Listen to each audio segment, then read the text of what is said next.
Bismillahirrohmanirrohim. Assalamualaikum warahmatullahi wabarakatuh. Sampurasun. Wilujeng enjing kumaha marurang kali sadayana. Alhamdulillah dina dinten ayeuna patepang deui.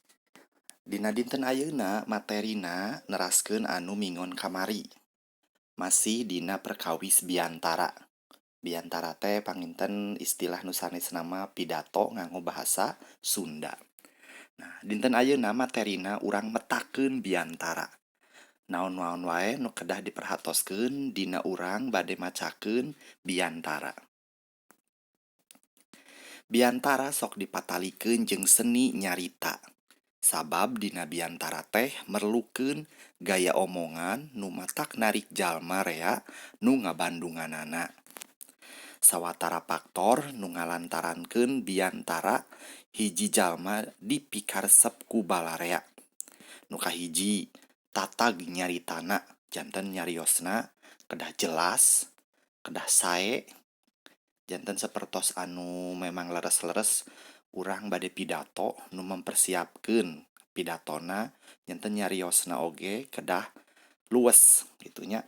Nu kaduana aktual temana, janten temana kedah nu update, kedah nu terbaru, kedah nu menarik. Anu katiluna munel eusina, janten munel eusina teh hartosna eusina dina jero biantara teh kedah memang anu leres-leres sae, menarik, sangkan nu sanesna hoyong ngabandungan. Teras alus bahasana, bahasana kedah nu sae, janten kedah anu memang sesuai sareng anu bade diucapkeun atanapi anu memang dina biantara eta teh priyogi anu naon-naon wae nu kedah dicarioskeun. Sareng ngandung wirahma. Pami urang bade nepikeun biantara aya sawatara hal nu kudu diperhatikeun sangkan biantara ditepikeun sangkan hade jeung tartib nyaeta hiji sorana, artikulasi kedah jelas. Kaduana lentong, aya intonasi, pami dina bahasa Indonesia panginten intonasi. Aya wirahma, teras deui aya nada, teras pasamon, pasamon teh ekspresi. Teras peta atanapi gestur wajah, mimik muka, atanapi urang nonamina teh dina biantara sok aya sapertos nyarios anu memang nganggo peta ku panangan. Ta eta kedah urang menyesuaikeun sareng eusi dina biantara.